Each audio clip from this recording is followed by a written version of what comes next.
नमस्कार। आजको सन्दर्भ कार्यक्रममा यहाँहरूलाई स्वागत छ। म चन्द्रबानिया। दर्शकवृन्द, अहिले पनि सत्तारूढ दल नेकपाभित्रको विवाद अझै साम्य भएको छैन। यो विवादको अन्त्यको लागि भन्दै झन्डै 2.5 महिनादेखि स्थगित रहँदै आएको र अवरुद्ध हुँदै आएको नेकपा स्थायी कमिटीको बैठक आगामी भदौ 26 गतेलाई बोलाइएको छ। के 26 गते बस्ने स्थायी कमिटीको बैठकले नेकपाभित्रको विवादलाई अन्तिम विराम दिन सक्ला? आज हामी जान्ने प्रयास गर्नेछौँ। नेकपाको विवादलाई अहिले सरसर्ती हेर्दा शीर्ष तहमै त्रिकोणीय सङ्घर्ष देखिन्छ। शक्ति र पदको विषयमा शक्ति सङ्घर्ष देखिन्छ। यो शक्ति सङ्घर्ष बीचमा यो 2.5 महिनाको अवधिमा अहिले पटक पटकको वार्ता र छलफलपछि दुई शीर्ष नेतृत्वबीच म्याच फिक्सिङ जस्तै देखिन्छ र यो दुई अध्यक्ष ओली र अर्का अध्यक्ष प्रचण्ड बीचको यो म्याच फिक्सिङ जस्तो देखिएको सहमतिले अर्का वरिष्ठ नेता नेपाल अहिले केही विद्रोही स्वभावको जस्तो देखिनु भएको छ। यसकारण हामी यो विषयमा छलफल गर्न गइरहेका छौँ। आगामी 26 गते बस्ने नेकपा स्थायी कमिटीको बैठकले यो विवादलाई अन्तिम विराम दिन सक्ला या नसक्ला, यो विषयमा छलफलको लागि आज हामीसँग नेकपा स्थायी कमिटीका सदस्य रघुवीर महासेठ हुनुहुन्छ। उहाँ पूर्व मन्त्री हुनुहुन्छ र धनुषा 4बाट प्रत्यक्ष निर्वाचित सांसद हुनुहुन्छ र उहाँसँग हामी उहाँको 20 महिने कार्यकालमा उहाँ मन्त्री हुँदाखेरि राम्रा काम के भए र हुन नसकेका काम के रहे, कतै उहाँ विवादमा पो पर्नुभयो कि, हामी आज जान्ने प्रयास गर्नेछौँ। यहाँलाई स्वागत छ। धन्यवाद। म सिधै प्रश्नमा जान्छु। 26 गते बस्ने नेकपाको स्थायी कमिटीको बैठकले नेकपाभित्र लामो समयदेखि यो चल्दै आएको शक्ति सङ्घर्ष, पदको सङ्घर्षलाई अन्तिम विराम दिन सक्ला या नसक्ला? अब हेर्नुहोस्, यो शक्ति सङ्घर्ष, पदको सङ्घर्ष वास्तवमा यस्ता कुराहरू होइन। नेकपा यत्रो ठुलो विशाल पार्टी छ नेपालमा, जसको चाहिँ लाखौँ कार्यकर्ता छ। अहिले जुन विवाद भन्नुभयो, विवादभन्दा पनि केही कुराहरूमा कन्फ्युजन मैले बुझेको छु।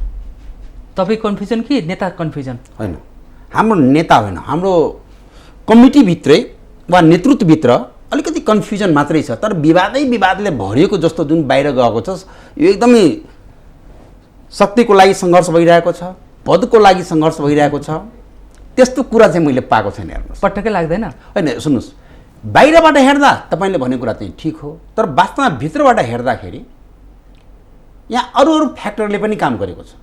त्यस कारणले यो शक्ति सङ्घर्षको भनौँ, शक्तिको लागि सङ्घर्ष पनि होइन, पदको लागि सङ्घर्ष पनि होइन। स्वाभाविक छ, यो एउटा प्रजातान्त्रिक पार्टी हो जहाँ अलिअलि अन्तर्विरोध भइहाल्छन्। जुन पार्टीभित्र अन्तर्विरोध हुँदैन त्यो पार्टी नै होइन। ल ठिक छ, यहाँको भनाइलाई नै मानौँ, यो शक्ति सङ्घर्ष होइन, पदको सङ्घर्ष होइन, यो वैचारिक सङ्घर्ष हो, यति भन्दा खुस हुनुहुन्छ?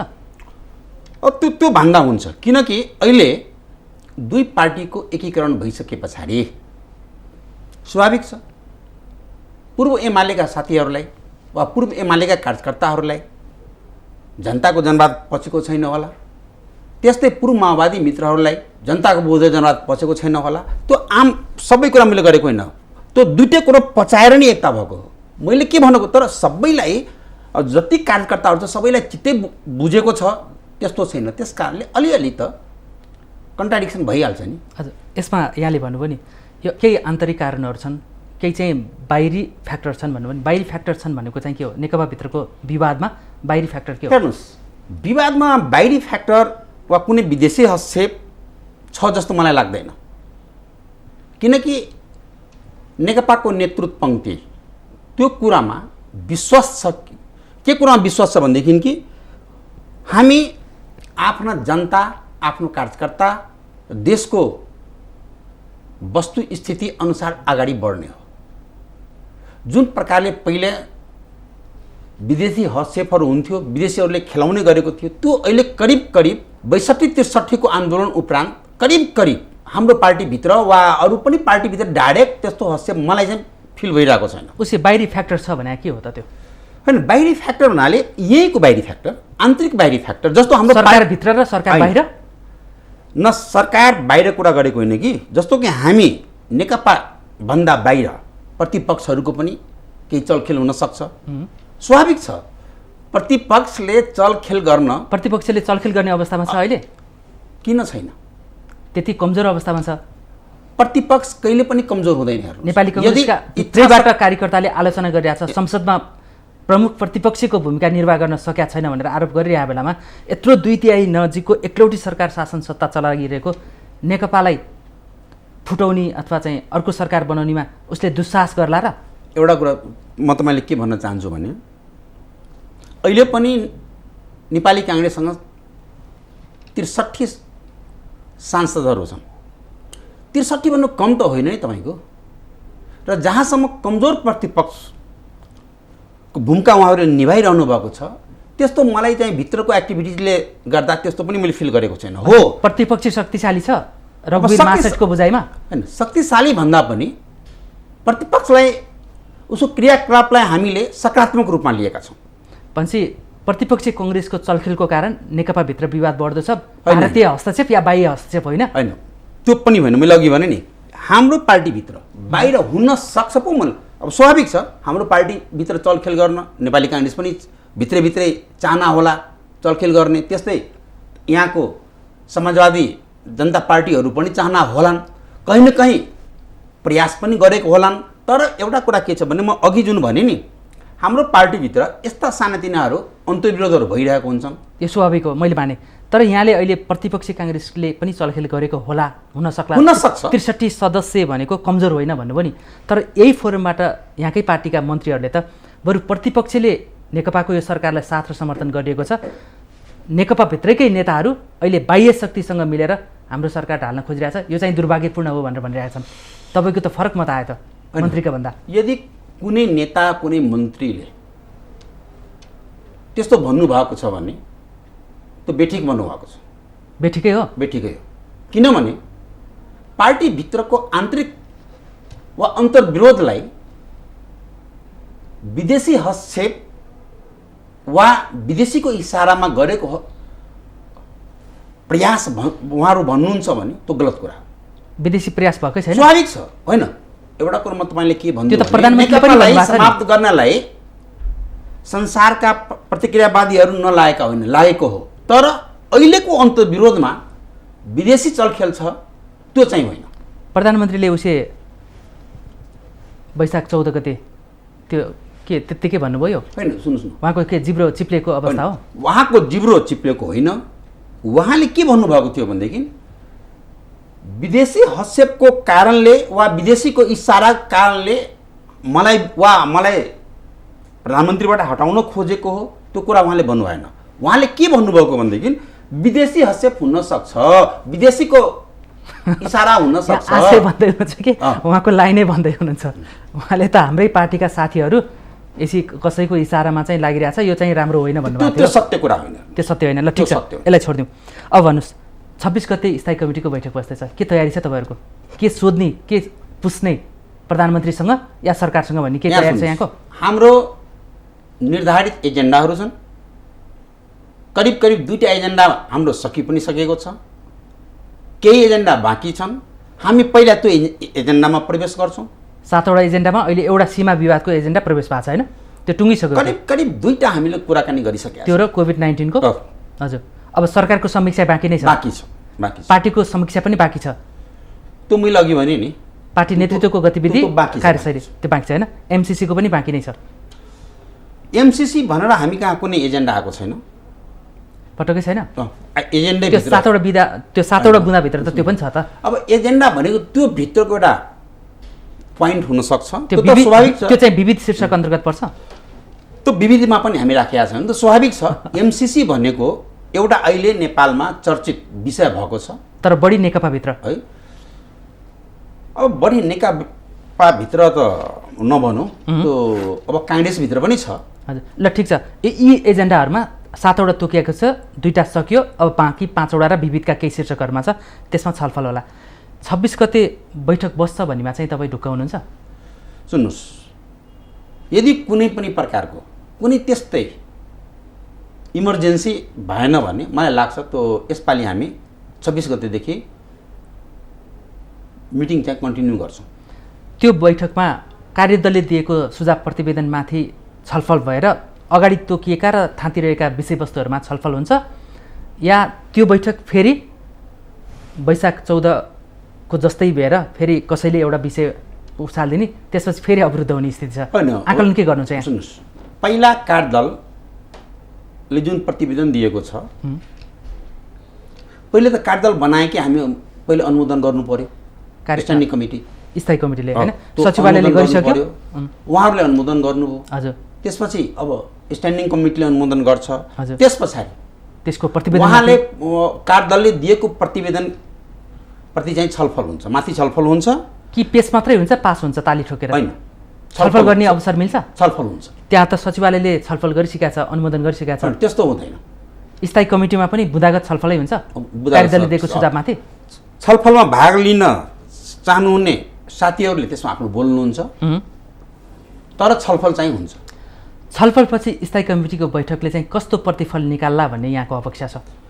अब एउटा कुरा हेर्नुहोस्, स्वाभाविक छ कार्यदलले दिएको प्रतिवेदन सकारात्मक नै हामीले पनि बुझेका छौँ, त्यसलाई नकारात्मक रूपमा लिएका छैनौँ। यद्यपि कुनै साथीलाई लागे होलान् कि वा कुनै पोइन्टमा चित्त बुझेन होलान्, उहाँहरूले त्यहाँ आफ्नो कुरा राख्नुहुन्छ, तर छलफल चाहिँ हुन्छ, एकैचोटि पास चाहिँ हुँदैन। कम्युनिस्ट पार्टीको पारामै छलफल हुन्छ कि अलिकति बुर्जुवा पार्टी जस्तो एउटा विषयवस्तु प्रतिवेदन पेश गर्ने, त्यसपछि ल यस्तो हामीले अध्ययन गरिसकेका छौँ, यसलाई ताली ठोकेर पास गरौँ भन्ने जस्तो हुन्छ? एउटा कुरा तपाईँहरू के बुझ्नुहोस् भनेदेखि, हाम्रो नेकपा पनि 2006 सालको नेकपा होइन। हामी विचारमा पनि धेरै फड्को मारेका छौँ, पार्टी निर्माणमा पनि फड्को मारेका छौँ, नेताहरूको त्यो बेलाको र अहिले बेलाको स्तरमा पनि फड्को मार्दै साथीहरू त्यो अहिलेसम्म त्यो ठाउँमा आइसक्नु भएको छ।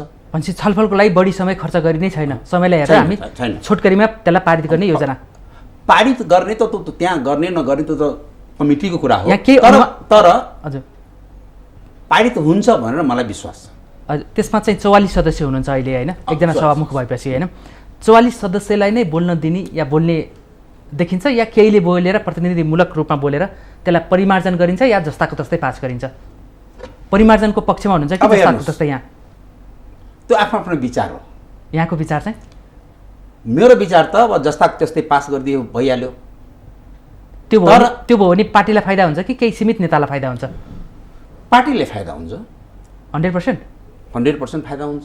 तर वरिष्ठ नेता माधव कुमार नेपाल किन उफ्रिरहनु भएको छ त उसले? होइन, एउटा कुरो, जुन प्रकारले मिडियाले उहाँले विरोधमा उत्रेको देखाइरहनु भएको छ तपाईँहरूको, होइन मिडियाले त नबोलेको कुरा देखाउँदैन त, उहाँ बोलेपछि नै मिडियाले देखाउने हो। मलाई लाग्दैन माधवजी पनि, माधव कामरेड पनि हाम्रो पार्टीको वरिष्ठ नेता हुनुहुन्छ, 14 वर्ष उहाँले पार्टीको प्रमुख भएर चलाइसक्नु भएको छ। हजुर, उहाँ सोझै मिडियालाई फेस गरेर यस्ता कुराहरू जुन कुराहरू मिडियाबाट हामी हेरिरहेका छौँ त्यस्तो कुराहरू उहाँ भनिरहनु भएको जस्तो मलाई लाग्दैन। उहाँकै बाइटमा आएको छैन, तर कोट गरेर चाहिँ आइरहेको छैन। यदि कोट गरेको कुरा जस्ताको त्यस्तै आएको छ र उहाँले त्यस्तै बोल्नु भएको छ भने त बेठी कुरा पनि हो। तर मिडियामा आएको कुरा त खण्डन त भएको छैन कतैबाट। सुन्नुहोस्, खण्डन नहुनुको अर्थ यो होइन कि उहाँले बोलेको कुरा सत्य हो, तर उहाँले समर्थन त गरे हो। उहाँले बोल्ने ठाउँ भनेको सचिवालय हो, बोल्ने ठाउँ भनेको स्ट्यान्डिङ स्थायी समिति हो, बोल्ने ठाउँ भनेको केन्द्र कमिटी हो। आफूलाई चित्त नबुझेको कुरा उहाँ मात्र होइन, कुनै पनि लिडर यदि हामी मिडियामा यस्ता कुराहरू गर्छौँ भने यो राम्रो कुरा होइन। भनेपछि यहाँको विचारमा रघुवीर महासेठ स्थायी कमिटीको सदस्यको विचारमा चाहिँ यो 6 सदस्यीय कार्यदलले दिएको सुझाव प्रतिवेदनलाई स्थायी कमिटीले थोरै छलफलपछि जस्ताको तस्तै पास गर्यो भने पार्टीको लागि हित हुन्छ, नेताको लागि पनि हित हुन्छ। सत्य हो, कुरा ठिक छ।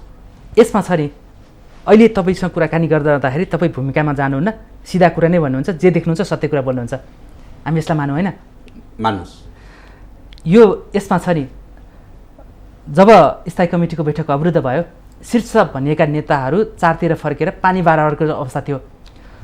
बल्ल तल्ल रोइ कराई रोइलो गरेर अनेक हत्खण्डा अप्नाएर नेताहरू एक ठाउँमा बस्न सक्ने अवस्था आयो।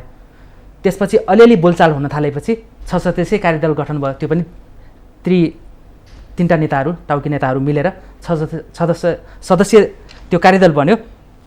त्यो कार्यदलले चाहिँ एउटा सुझाव दिएपछि फेरि अलिकति छलफल गर्ने वातावरण बन्यो होइन? यसलाई मान्नुहुन्छ होइन? यसमा चाहिँ यो त्रिशक्तिय शक्ति सङ्घर्ष चलिरहेको सन्दर्भमा त्यहाँ चाहिँ ओली र प्रचण्ड बिचको म्याच फिक्सिङ भइरहेछ। त्यसकारण अर्को एउटा शक्ति जो माधव नेपालले अर्को तेस्रो धारको प्रतिनिधित्व गर्नुहुन्छ, त्यो शक्ति चाहिँ अहिले विद्रोह गर्ने परिस्थितिमा शक्ति सञ्चित गरेर बसिरहेको छ भनेर बुझ्यो भने सही हुन्छ या गलत? हेर्नुहोस्, यो दुई नेताको सरसल्लाहले मात्र यो कार्यदल गठन भएको चाहिँ होइन। यसमा हाम्रा वरिष्ठ नेता माधव कुमार नेपालजीको पनि सहमति छ। हो, कार्यदल गठन गर्दा त सहमति छ, तर कार्यदलले ल्याएको प्रतिवेदनमाथि चाहिँ सुन्नुहोस् न, त्यो प्रतिवेदन ठिक छ कि छैन उहाँलाई ठिक लागेन भने उहाँले अब 26 गते आफ्नो कुरा राख्नुहुन्छ। तर उहाँलाई चित्त बुझेन रे, उहाँलाई नबुझ्न पनि सक्छ। तर एउटा कुरा के बुझ्छु भनेदेखि उहाँ जस्तो व्यक्तित्वले सोझै टीका टिप्पणी गर्नु हुँदैन र उहाँ गरिरहनु भएको छैन होला। कुनै प्रसङ्गवश कुनै कुरा बोल्दाखेरि मिडियाका साथीहरूले त्यो चिजलाई लिएर लेख्नुभएको होला। तर मलाई एउटा कुरा म तपाईँले के भनिदिउँ भनेदेखि कि वरिष्ठ नेता माधव कुमारजीले चाहिँ आफ्नो शक्ति सञ्चय गरेर राखिरहनु भएको छ विद्रोह गर्नलाई। त्यसमा 1% पनि सत्यता छैन। उहाँ विद्रोह गर्ने स्वभावको मान्छे हुनुहुन्न। यत्रो पार्टीलाई नेतृत्व दिएर आएको मान्छे। विद्रोह भनेको हामीले त्यति बेलाको प्रचण्ड या अहिलेको विप्लव जस्तो भनेको छैनौँ। नेकपा भित्रको त अलि परिमार्जित विद्रोह भनेको त के हो भने मेरो कुरा लागू भएन भने पार्टी छोडेर जाने, त्यो हो विद्रोह। विद्रोहको अर्थ म त्यो रूपमा लिएको छु। हो, असन्तुष्ट हुन सक्नुहुन्छ उहाँले चित्त नबुझ्न सक्छ। तर उहाँलाई चित्त नबुझ्दैमा यो बेठिक हो भन्न मिल्दैन। तर जहाँसम्म मलाई लाग्छ हाम्रा वरिष्ठ नेता माधव कुमार नेपालजी चाहे झलनाथजी भूमिगत कालदेखि पार्टीलाई नेतृत्व दिएर आउनुभएको छ। उहाँहरूबाट पार्टी विरोधी एक्टिभिटिज हुन सक्छ, त्यो सोच्न पनि सक्दैन हाम्रा कार्यकर्ताहरूले र म पनि सोच्न सक्दिनँ। तर परिस्थितिले बाध्य बनाउनु पनि सक्ला नि, त्यसमा सत्यता छैन। हेर्नुहोस्, एउटा कुरो तपाईँ के बुझ्छु भनेदेखि छेउसम्म पुर्याएर अचेट्नै लागेपछि घचेट्नै लागेपछि जति अन्तर्विरोध भए पनि नेतृत्व चेन्ज हुन सक्छ, नेतृत्व चेन्ज हुन सक्छ, तर पार्टीमा कुनै दुर्घटना हुन सक्दैन। भनेपछि हामी समग्रमा 26 गतेको बाट सुरु भएर चल्ने बैठक त्यसले निरन्तरता पाउँछ र अब त्यो चाहिँ अवरुद्ध नभएर त्यसले चाहिँ एउटा ठोस निकास दिन्छ, प्रतिफल दिन्छ भन्नेमा तपाईँ ढुक्क हुनुहुन्छ? म ढुक्क छु। कति दिन जति चल्ला अबको 26 गते पछिको स्थायी कमिटी बैठक? यो एजेन्डामा निर्भर गर्छ। अब सबैले साथीहरूले आफ्नो विचार राख्न थाल्नुभयो भने 7 दिन लम्बिन सक्छ। तर अब मलाई लाग्छ 1 विकभन्दा बढी जाँदैन। यदि कन्टिन्यू भयो भने 4 दिनमा पनि समाप्त हुन सक्छ, 2 दिनमा पनि, 3 दिनमा, कम्तीमा 3 दिनमा समाप्त हुन सक्छ। त्यसैले आशा गरौँ भदौ 26 गते बस्न गइरहेको स्ट्यान्डिङ कमिटी यसपालि भरका अन्तर्विरोधहरूलाई समाप्त गरेर पार्टी एक ढिका भएर अगाडि बढ्ने वातावरण चाहिँ बनाउँछ। हजुर, अब स्थायी कमिटीले परिमार्जन सहित या यहाँले भने जस्तै जस्ताको तस्तै कार्यदलले दिएको सुझाव प्रतिवेदनलाई पारित गर्यो भने फेरि केन्द्रीय कमिटीको बैठकमा लान जरुरी छ या छैन? होइन, यसो छ, अहिले स्ट्यान्डिङ कमिटीले अर्थात् स्थायी समितिले पास गर्यो भने त्यही अनुसार नै जाने हो। स्थायी समिति नबसेको बेलामा सचिवालयले गर्ने हो, स्थायी समिति बसिसकेपछि स्थायी समितिले गर्ने हो। तर स्थायी समितिले जे निर्णय गर्छ अनुमोदन गरे पनि त्यो त केन्द्र कमिटीमा लानुपर्छ। पर्छ कि? पर्छ। त्यहाँ भएका केही बुदाहरू जहाँ सुझावको रूपमा जे हामी पास गर्छौँ त्यसलाई लानै पर्छ, त्यो लानै पर्छ। भनेपछि यो पनि क्लियरै भयो। त्यहाँ त अब नेतृत्व एकता महाधिवेशनले परिवर्तन गर्नेछ र प्रधानमन्त्री पनि अहिलेको यो प्रतिनिधि सभा रहेसम्म यही प्रधानमन्त्रीको निरन्तरता रहनेछ। सरकार फेरबदल हुँदैन, अध्यक्ष पनि फेरबदल हुँदैन, केही विभाजन मात्रै फेरिनेछ भन्ने छ होइन? त्यसकारण त्यसलाई पनि अन्तिम रूप दिन चाहिँ केन्द्रीय कमिटीमा लानुपर्छ। हजुर, अब यसलाई आशावादी मानौँ। अब यहाँ जस्तो अनुभवी पूर्व मन्त्री भइसकेको स्थायी कमिटीको सदस्यले भनेपछि 26 गतिको बैठकले एउटा ठोस प्रतिफल दिनेछ, अस्थिर उन्मुख यो राजनीतिलाई स्थिरतातर्फ यसले मार्ग निर्देश गर्नेछ भनेमा हामी आशावादी हुनु होइन? ढुक्क हुनुहोस्। यहाँको स्पष्ट भनाइको लागि म थ्याङ्क्स पनि दिन्छु। अब अलिकति तपाईँसँग जोडेको कुरा गरौँ। अब धनुषा 4बाट प्रत्यक्ष निर्वाचित हुनुहुन्छ, यसभन्दा अगाडि हार्ने र जित्ने क्रम तपाईँको थियो होइन? अब संसदमा यहाँको सक्रियता छँदैछ। अलिकति अगाडिको मागमा बसेको केन्द्रीय कमिटीको बैठकमा अलिकति फर्केर हेरौँ, किनभने फेरि केन्द्रीय कमिटीको बैठक त बस्ने नै छ होइन, ढिलो चाँडो यो स्थायी कमिटीको बैठक सकेपछि। यहाँलाई अलिकति केन्द्रीय सदस्यहरूलाई अलिकति विवादास्पद जस्तो बनाउन खोजे नि। केन्द्रीय समितिको बैठकमा यहाँकै निर्वाचन क्षेत्रबाट केन्द्रीय सदस्य हुनुभएकाले रघुवीर महासेठ अयोग्य छन् स्थायी कमिटीको बैठकको लागि, त्यसकारण उहाँलाई हटाउनुपर्छ भनेर किन त्यो बैठकमा आवाज उठ्यो? तपाईँलाई विवादास्पद बनाउन खोजे या तपाईँसँगको व्यक्तिगत रेसिपीलाई केन्द्रीय कमिटीको बैठकमा उनले सामेल गरे? हेर्नुहोस्, यो नियोजित रूपमा त्यो ल्याएको हो। अब त पर्याप्त रूपमा बोल्न त पाइयो नि त, लेख्न पाइयो, बोल्न पाइयो। आखिर कुनै पनि नेतृत्वलाई सबैले मन पराएको हुँदैन।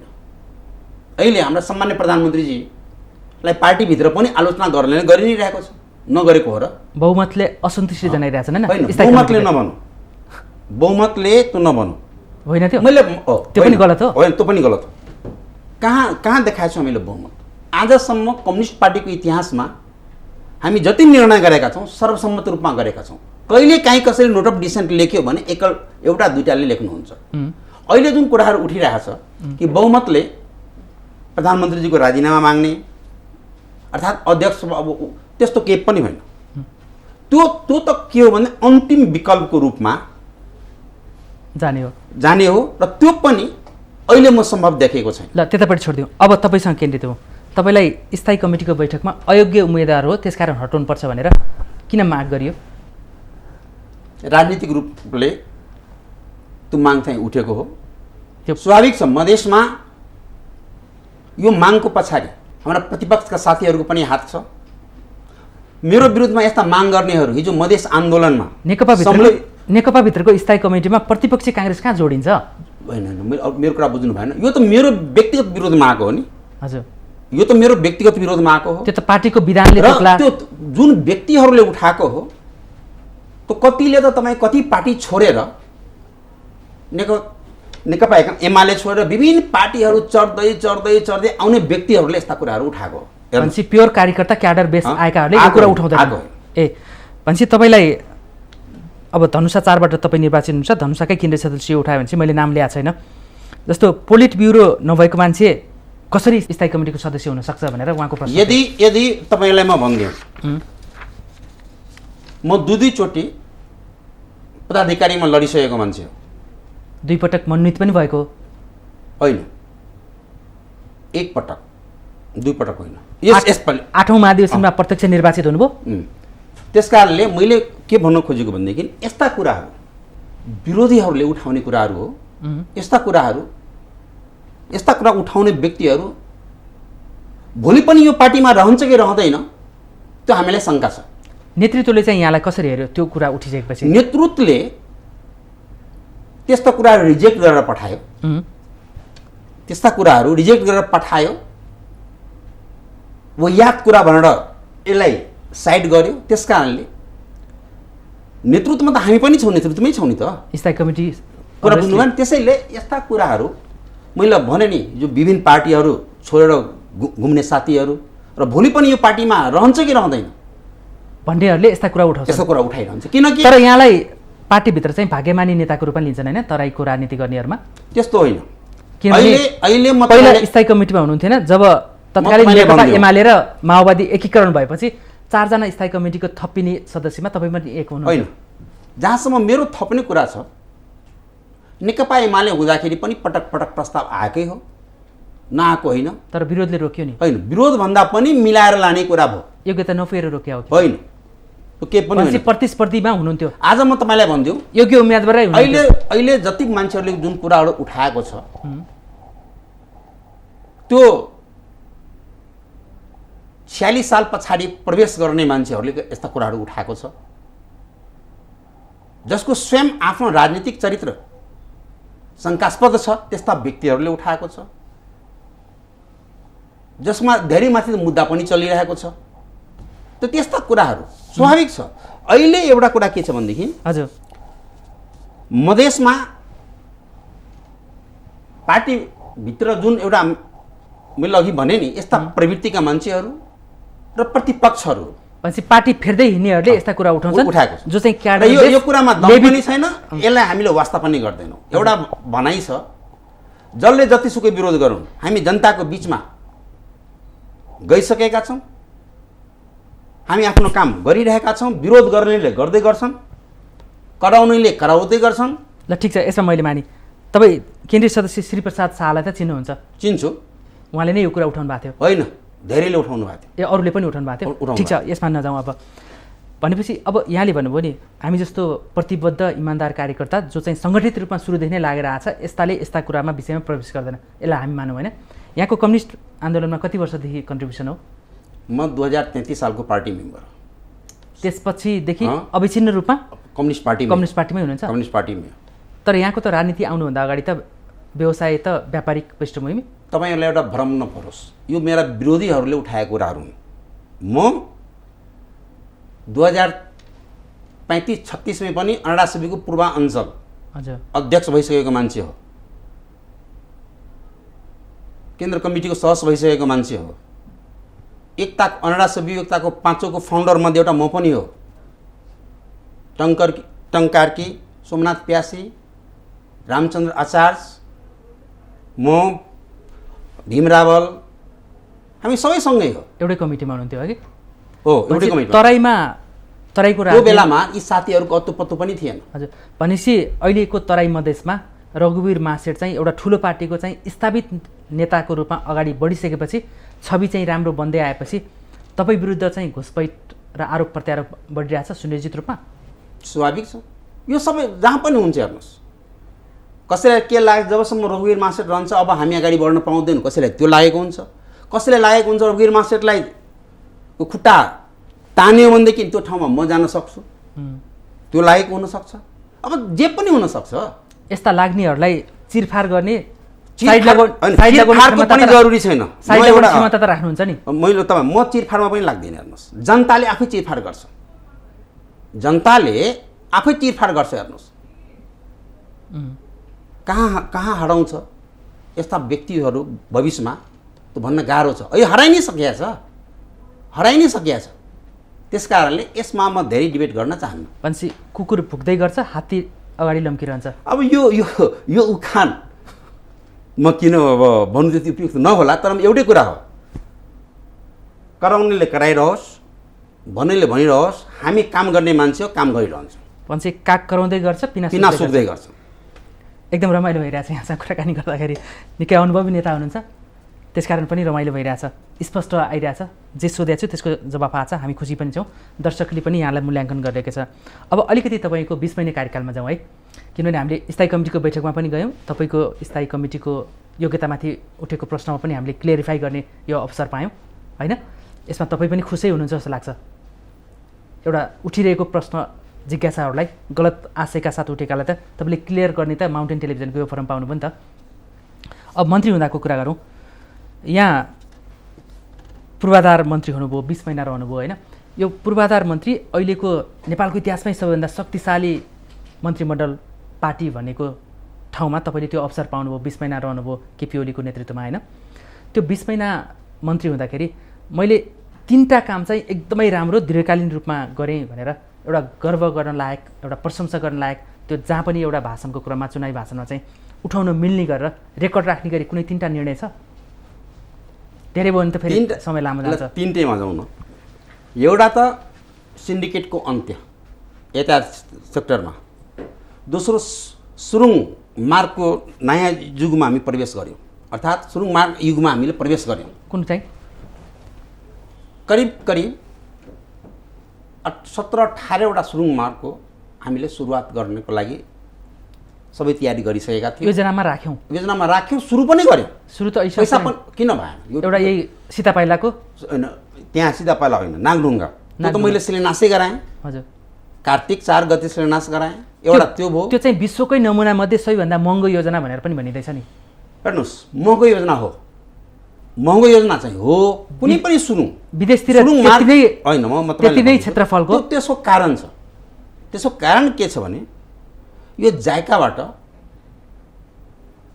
आएको ऋण हो, यो अनुदान होइन। ऋण भनेपछि जति महँगो पनि लगाउँदा हुन्छ होइन, म त्यही कुरामा आउँदैछु। जाइकाको आफ्नै नियम कानुन छ। जाइकाले सबै हाम्रो नेपाली नर्म्स फलो गर्दैन। जस्तो तिनीहरूले रेट राख्दाखेरि ऊ जापानकै राख्छ खास रेटहरू। यसलाई कम गर्न सकिन्थ्यो, यसलाई अलिकति ओपन गरेको भए अलिकति त्यसमा अब स्वाभाविक छ के छ कि उहाँहरूको नेपाल सरकारसँग एउटा एग्रिमेन्ट हुन्छ, उहाँको मात्र होइन सबै डोनरको, चाहे त्यो एडिबी होस्, चाहे त्यो वर्ल्ड ब्याङ्क होस्, चाहे जाइका होस्। भनेपछि महँगो भए पनि त्यो नेपालको लागि चाहिँ एउटा नयाँ नमुनाको रूपमा आयो, राम्रो निर्णय मध्ये एउटालाई राख्नुहुन्छ। तर यदि हामीले आफ्नै तरिकाले गरेको भए 300-400 करोड चाहिँ वा 3-4 अरब चाहिँ कम हुन सक्थ्यो। हामी नेपाली नम्स अनुसार मात्रै फलो गरेको भए कम हुन सक्थ्यो, जो हामी गर्न सक्दैनौँ। त्यो जाइकाले मानेन। त्यो 42 महिनामा सम्पन्न हुने भन्ने थियो त्यो बेलामा के यो त्यो 42 महिनामा सम्पन्न हुन्छ। यदि कुनै बाधा अडचन आएन भने त्यो 42 महिनामा सम्पन्न हुन्छ। ल दुईटा कुरा भयो, एउटा सिन्डिकेटको एउटा सुरुङ मार्गको। तेस्रो भनेको हामीले नेपालमा करिब 16,000 नयाँ राजमार्गको निर्णय गर्यौँ र जति राजमार्गहरू छ, चाहे महेन्द्र राजमार्गहरू 4 लेन, 6 लेन, 8 लेन, सबै राजमार्ग करिब 16,000 नयाँ राजमार्गको हामी नयाँ निर्णय गर्यौँ, साथै प्रदेश इन्क्लुडिङ।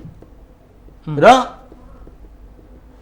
त्यो निर्णय चाहे त्यो पूर्व पश्चिम राजमार्ग होस्, चाहे उत्तर दक्षिण राजमार्ग होस्, चाहे लिङ्क रोड राजमार्ग होस्, जो पहिले फिडर थियो, फिडर रोडलाई पनि हामीले धेरैलाई राजमार्गमा लगेका छौँ। यो निर्णय हामीले 3 निर्णय भन्नु पर्दाखेरि त्यो भयो तपाईँको। अब एउटा निर्णय के गर्यो भने अब नेपाल सरकारले हिमालय क्षेत्र बाहेक यतातिर चाहिँ जुन पहिले तराईमा पनि पहाडमा पनि सिंगल लेनको बाटो जुन बनाउने सिस्टम थियो त्यो चाहिँ मेरो पालामा त सक्यो। पछि सिंगल लेन बनाउन पाइँदैन, त्यसले एक्सिडेन्ट बढायो होइन। त्यसलाई अब चाहिँ मैले त्यो सिंगल लेन नबनाउने गरी हामीले निर्णय गर्यौँ। पछि यहाँले अहिले 3टा सोद्धाखेरि 4वटा भन्नुभयो होइन। एउटा सिन्डिकेटको अन्त्य गर्ने घोषणा यहाँको सरकारको पालामा भयो, यहाँ मन्त्री हुँदाखेरि, पूर्वाधार योजना मन्त्री हुँदाखेरि होइन। अर्को 16,000वटा नयाँ राजमार्गको योजना अघि सारियो र सिंगल लेनको बाटो कहीँ पनि बन्ने छैन, डबल लेनमा जानेछ अथवा त्योभन्दा बढीमा जानेछ। र अर्को भनेको योजना सुरुङ मार्गहरूको भयो होइन। सुरुङ मार्गमा मैले योजना त धेरै थियो तपाईँ, धेरै थियो, मैले अहिले यति नै गरेँ होइन। यसले चाहिँ के इतिहासमा रघुवीर महासेठलाई चाहिँ स्मरण गरिरहने अवस्था सिर्जना गर्छ भन्ने यहाँलाई विश्वास छ? हेर्नुहोस्, मलाई एउटा विश्वास के छ भने मेरो पालामा जुन निर्णयहरू भयो त्यो देशलाई प्रगतितिर लानको लागि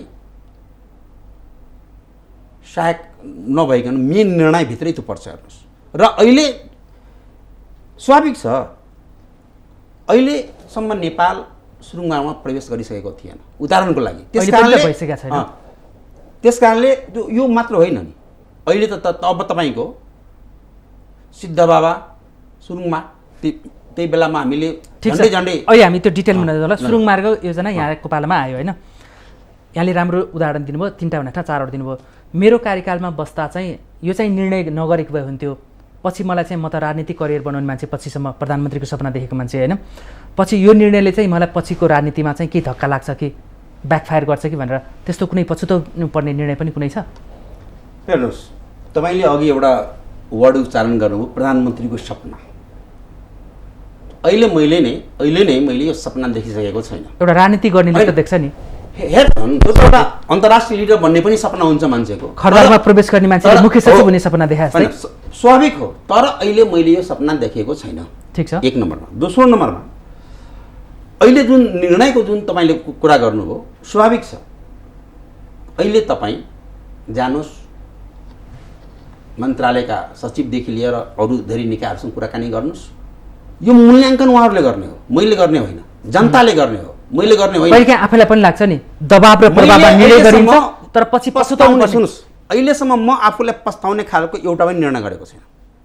यसमा आत्मा साक्षी राखेर भन्दै एकदम यसमा एउटा मैले उकाउँ त निकाल्नुहोस् न।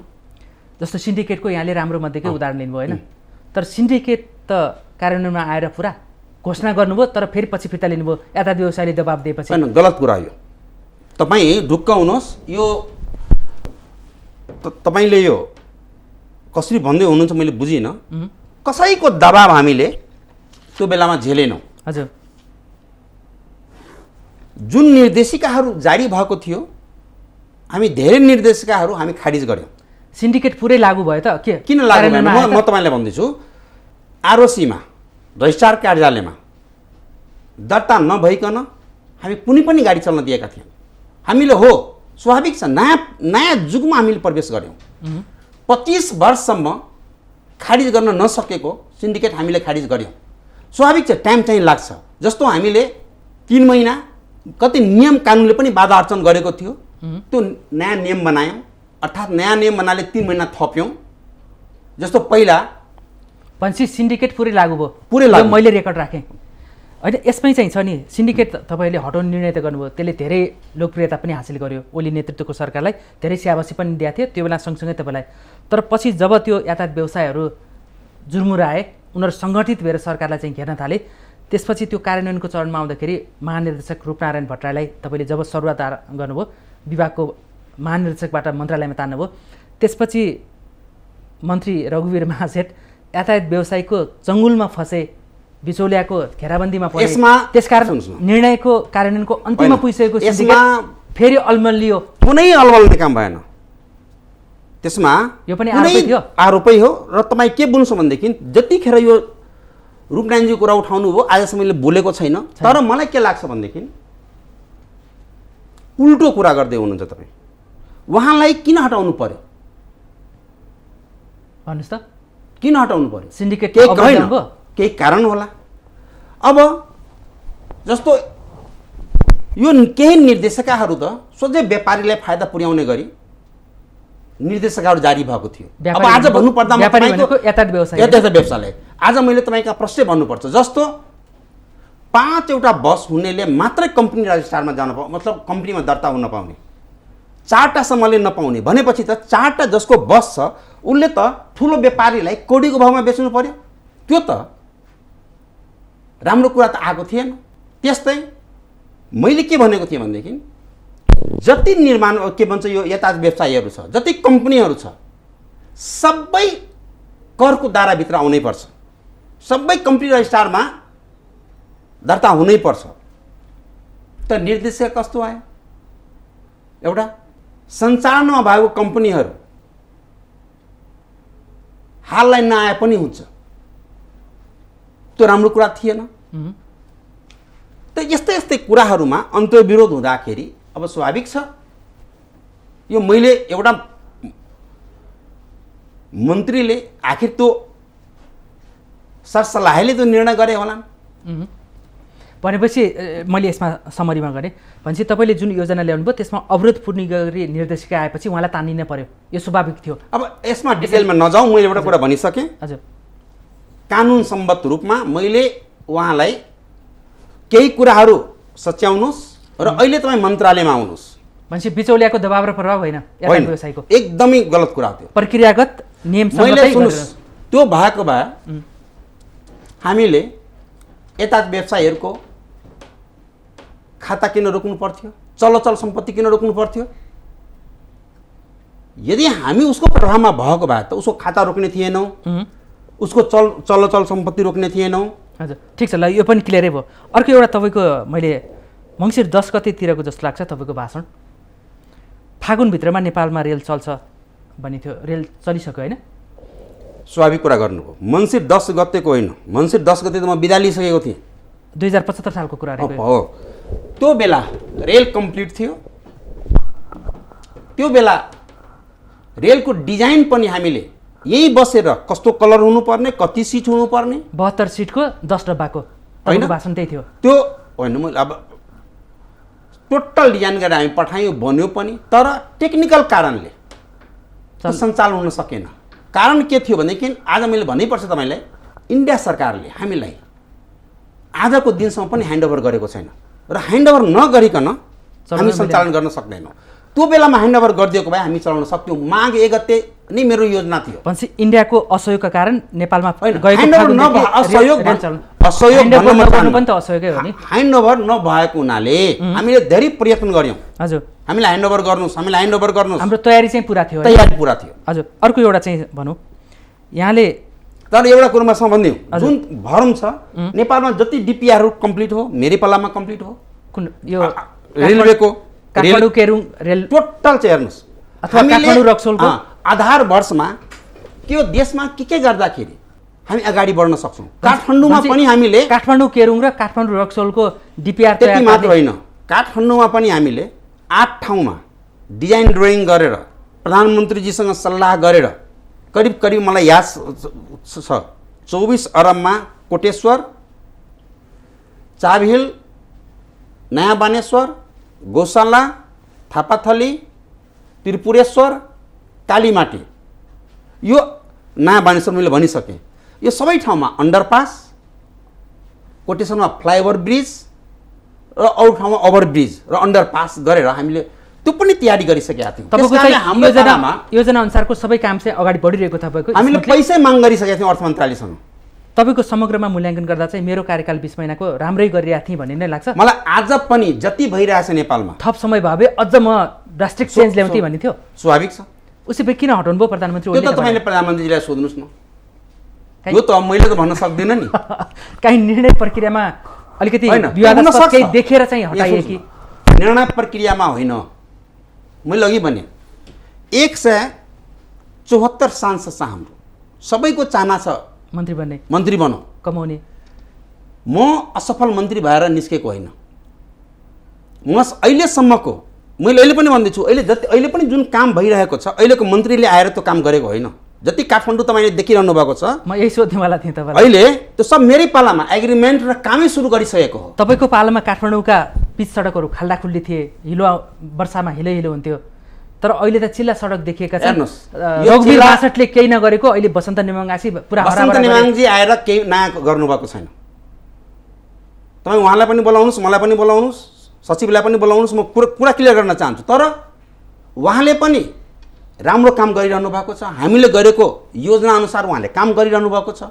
तर रघुवीर महाशयले केही गर्दै गरेन, सबै बसन्त नेमाङले गर्यो जुन तपाईँले भन्नुभयो मलाई, त्यसमा रत्तिभर सत्यता छैन। यो तपाईँ अन्त पनि सुन्नुभयो होला नि होइन? यो त्यो कहीँ पनि सुनेको छैन। तपाईँ मन्त्रालयका साथीहरू जो टेक्निकल ह्यान्ड छ, यो एउटा टेन्डर कम्प्लिट गर्नलाई 7 देखि 9 महिना लाग्छ। म तपाईँले भनिदिउँ, म मन्त्री हुँदाखेरि काठमाडौँ उपत्यकाको बजेट कति थियो? 18 करोड। त्यसपछि मैले धेरै प्रयत्न गरेपछि मैले 125 करोड मागेँ तर दिएन। त्यस पछाडि 33 करोड जति 28 करोड जति आयो। काठमाडौँ भ्याली कुरा गर्दैछु। यसपालि 76-77 मा मैले 300 करोड जति बजेट राखेको थिएँ र त्यो बजेट खर्च भयो र काठमाडौँको खाल्डाखुल्डी पुरियो। पहिला तपाईँको कार्यकालमा चाहिँ पैसा थिएन? मेरो कार्यकालमा पनि 300 हामीले रोड बोर्ड र आफ्नो रेगुलर बजेटलाई मिलाएर काठमाडौँलाई कसरी व्यवस्थित गर्ने सबै गरेर टेन्डर गरेर कामै सुरु थालिसकेका थियौँ। तपाईँले अन्तिम चरणमा पुर्याउनु भएको थियो आएर गर्ने? अन्तिम चरण होइन, कामै सुरु गरिसकेका थियौँ। मैले तपाईँहरू सम्झिनुहोस्, यदि तपाईँ सम्झिनुभयो भने सामान्य प्रधानमन्त्रीजीको उपस्थितिमा जुन उहाँको प्रमुख आतिथ्यमा जुन हाम्रो शिलान्यास भयो नागढुङ्गामा, त्यहाँ मैले भनेको थिएँ माघ महिनासम्म नयाँ काठमाडौँ दिन्छु, यदि दिन सकिनँ भने म स्वयं बिदा हुन्छु भनेर आफै घोषणा गर्नुभएको थियो प्रधानमन्त्रीजीको अगाडि। र म पनि बिदा लिन्छु र तपाईँ धेरै ब्युरोक्रेट साथीहरूलाई पनि बिदा गर्छु। मैले ओपेनली, अहिले तपाईँ टेप छ भने सुन्नुहोस् त्यो बेला मेरो भाषण भनेपछि तपाईँ मूल्याङ्कनमा उच्च अङ्क प्राप्त गर्दा गर्दै पनि लालबाबु पण्डित जस्तै गरी तपाईँ चाहिँ बाहिर, यसमा नजाउँ, विभिन्न कारण हुन्छ हेर्नुहोस्, आलो पालो गर्ने थियो सिस्टम, त्यसले गर्दा छोड्नु पर्यो भन्नु। यो कस्तो हुन्छ मैले भने नि, आकाङ्क्षी धेरै भए, सिधै कुरा छ नि। अघि मैले भने नि 174 जना हामी छौँ आकाङ्क्षी। ल यसमा पनि मैले रोकेँ। अर्को यहाँकै कार्यकालको, मेरो कार्यकालमा म नेपालमा पानी जहाज चलाउँछु भन्ने ढङ्गको प्रधानमन्त्रीको अभिव्यक्ति थियो, यहाँको पनि साथ र समर्थन थियो। जलमार्गको सम्भाव्यता अध्ययन पनि गर्नुभयो, कहाँ पुग्यो यसको चाहिँ? सुन्नुहोस्, सामान्य प्रधानमन्त्रीजीले कुनै गलत कुरा गर्नुभएको थिएन।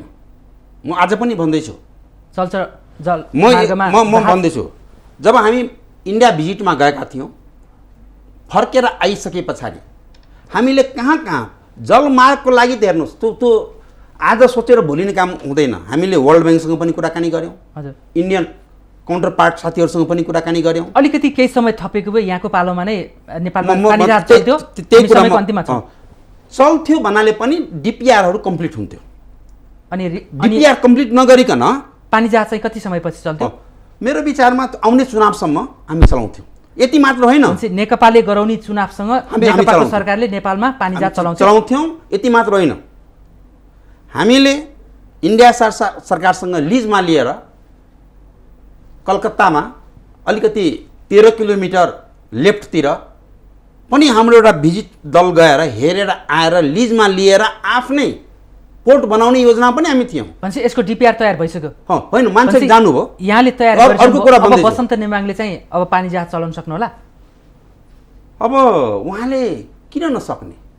मान्छेको इच्छा शक्ति भए पछाडि र यहाँले जग हालिदिनु भएको छँदैछ। होइन, जग हालेकै छ, त्यसमा टेकेर। किनकि अहिले कलकत्ताबाट हामी ढुवानी गर्छौँ।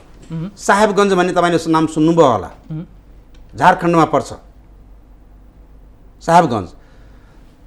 हाम्रा अहिले सहसचिव गोपाल सिगदेलको नेतृत्वमा हामीले टिम पठाएर बाटोको पनि सबै हामीले कम्प्लिट गरिसकेका थियौँ। 142 किलोमिटर मात्र पर्छ। कहाँ 1000भन्दा बढी किलोमिटर, 1400 किलोमिटर कलकत्ताबाटसम्म ल्याउने, कहाँ तपाईँको 142 किलोमिटर। कति हामीलाई फाइदा भनेपछि नेपालमा पानी जहाज चल्ने सम्भावना छ, चल्छ होइन? चल्छ। समय सकिएको छ। महत्त्वपूर्ण समय र विचारको लागि यहाँलाई धन्यवाद। तपाईँलाई पनि धन्यवाद। र तपाईँको यो टेलिभिजन मार्फत म समस्त साथीहरूलाई, सम्पूर्ण नेपाली दाजु दिदीबहिनीलाई के भन्न चाहन्छु भनेदेखि, सामान्य प्रधानमन्त्रीजीले जुन सपना देखाउनु भएको छ, कुनै गलत सपना देखाउनु भएको छैन। प्रधानमन्त्रीको सपना पुरा हुन्छ। पुरा हुन्छ। हस्, आदरणीय दर्शकवृन्द, आजको सन्दर्भमा आज हामीले नेकपाको विवाद र आगामी 26 गते बस्ने नेकपा स्थायी कमिटीको बैठकले कस्तो रिजल्ट निकाल्ला भन्ने सन्दर्भमा हामीले नेकपाको स्थायी कमिटी सदस्य एवं पूर्व मन्त्री रघुवीर महासेठसँग जान्ने र बुझ्ने प्रयास गऱ्यौँ। साथै उहाँको 20 महिनाको मन्त्री कार्यकालमा भएका राम्रा कुराहरूको बारेमा, राम्रा निर्णयहरूको बारेमा छलफल गर्ने र आम दर्शकलाई जानकारी दिने प्रयास गऱ्यौँ। यिनै संवादको साथ आजको श्रृङ्खलाबाट म चन्द्र बानिया बिदा हुन्छु। सत्य, तथ्य र निष्पक्ष समाचारको लागि माउन्टेन टेलिभिजन हेर्दै रहनुहोला। नमस्कार।